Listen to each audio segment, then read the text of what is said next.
base, mas depois que o gol do Fluminense saiu, acho que o time sofreu um apagão ali, não conseguiu executar jogadas. O Vila Nova conseguiu equilibrar a posse de bola, quase que ficou 50% de novo. Eu queria que você fizesse a sua análise. O que você acha que faltou ali? Por que o Fluminense não conseguiu tomar conta do meio de campo? E a sua análise geral do jogo mesmo. Na verdade, o time começou bem e depois que fez o gol, a gente não era para ter baixado o bloco de marcação. A gente baixou, o campo estava muito pesado e os jogadores demoraram a se adaptar. E também baixou a intensidade do jogo, os nossos jogadores. Então, somado essas duas coisas, baixar o bloco sem ter necessidade, que não era o nosso plano inicial, o campo pesado e também a baixa intensidade que o time passou a ter depois que ele fez o gol, fez com que o Vila Nova crescesse e nos pressionasse mais do que deveria no primeiro tempo. Diniz, boa noite. Boa noite. Boa noite. Você está trabalhando pela segunda vez com o Cano, né? Você trabalhou com ele no Vasco, no período, agora está trabalhando mais uma vez com ele. Eu queria que você falasse um pouquinho sobre, não só a importância dele ali, mas que planos que você tem de utilizá-lo. Ele se torna um cara que é titular absoluto em qualquer formação que você faz ou não, ou você pode eventualmente não utilizá-lo em alguma situação. Digo isso por quê? Não só porque ele fez o gol hoje, mas também porque ele fez o gol no jogo passado. E ele comentou um pouco na coletiva que ele deu depois do jogo passado, quanto ele mudou um pouco o posicionamento depois que você chegou também e até está tocando mais a bola, aparecendo mais nas triangulações e no jogo, não só para finalizar. Eu queria que você analisasse um pouquinho dele, por favor.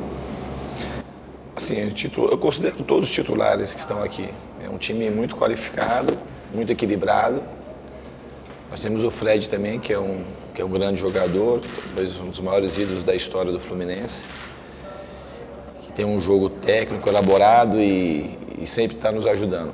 Especialmente quanto ao Cano, a minha passagem com ele no Vasco, eu acho que eu consegui convencê-lo de que ele poderia ser um jogador mais completo, e de fato ele passou a ser, acredito até pela passagem que a gente teve junto no Vasco, a vinda dele para o Fluminense.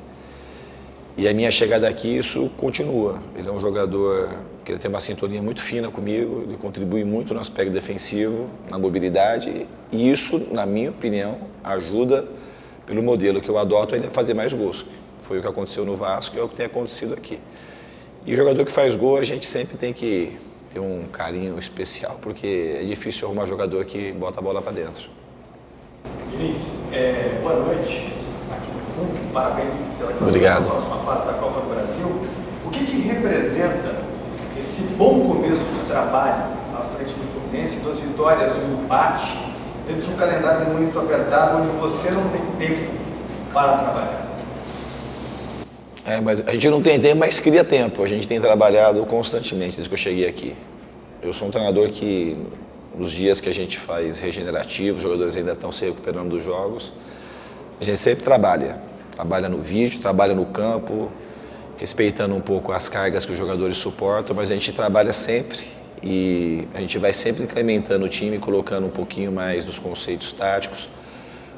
Eu dou os parabéns imensamente aos jogadores, porque eles têm contribuído muito para que a adaptação seja muito rápida e está sendo rápida.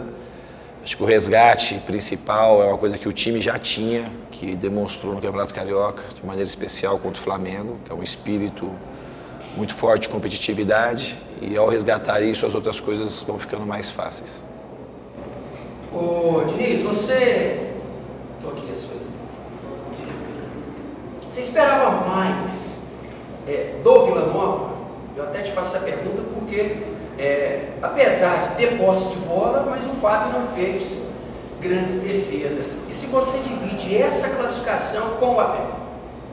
Claro que eu divido com o Abel. Divido não só a classificação, como o trabalho que está sendo feito. O Abel fez muito por esse time, fez muito pela história do Fluminense, fez muito pelo futebol e faz ainda, até quando ele decidiu continuar. Então eu divido com muita alegria essa classificação com o Abel e esse grupo de jogadores que ele soube conduzir tão bem. Ele é amado pelos jogadores, pelas pessoas do clube. E quanto ao Vila Nova, eu acho que eles fizeram um jogo duro, principalmente no primeiro tempo, um time bastante aguerrido que merece, na minha visão, muito mais parabéns do que críticas. Um trabalho excelente do seu treinador e da comissão técnica. Ô, Diniz, quando estava 2 a 0 aqui, à sua direita, quando estava 2 a 0 e no agregado, né, 5 a 2, se espera assim, agora é tirar o pé por conta, né, que você falou há pouco, calendário e tal, e a gente viu você cobrando e agitado. A exigência máxima para poder chegar ao objetivo é uma tônica mesmo numa situação como essa tranquila? O Fluminense tem show nessa situação tranquila hoje? Eu acho que a gente tem que procurar rodar na nossa frequência máxima o tempo todo. Isso aí facilita para o time. E você vai treinando, daqui a pouco você está fazendo isso quase que de uma maneira automática. Então a gente tem que procurar ser intenso do começo ao final do jogo, independente de quanto está o resultado, independente do adversário, se está jogando dentro ou fora de casa. Gabriel Amaral, Raiz Tricolor. Hoje você não tinha o Ganso, foi a primeira vez que você escalou o time sem Paulo Henrique Ganso, né, já que ele começou no Palmeiras. Você optou pelo Wellington e não pelo Nonato ou pelo Bigode, que poderia ser um jogador mais avançado. Queria que você falasse um pouco dessa escolha pelo Wellington junto com o André, porque parte da torcida, quando rolou ali a escalação, começou, ela lembrou muito de um momento no ano passado, na reta final, jogo contra o Atlético Mineiro, contra o Bahia, que o Wellington jogou ao lado de André e o André caiu um pouco de produção. Enfim, você falasse, analisasse um pouco essa escolha.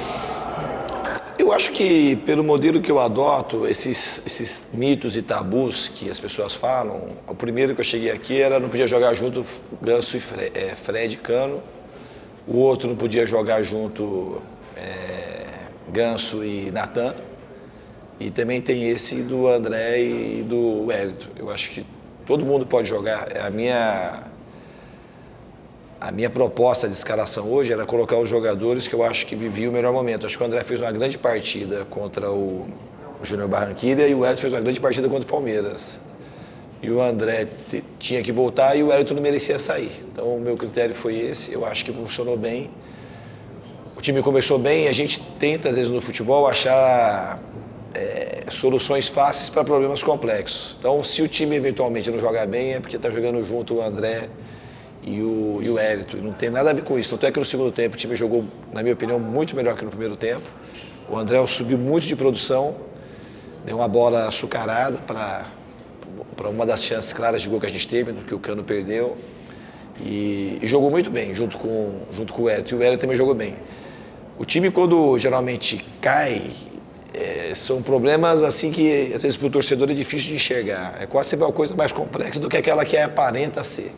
O time estava, de uma maneira geral, no primeiro tempo, depois fez o gol muito distante, um jogador do outro, sem sintonia de subir a marcação, que era o nosso plano inicial.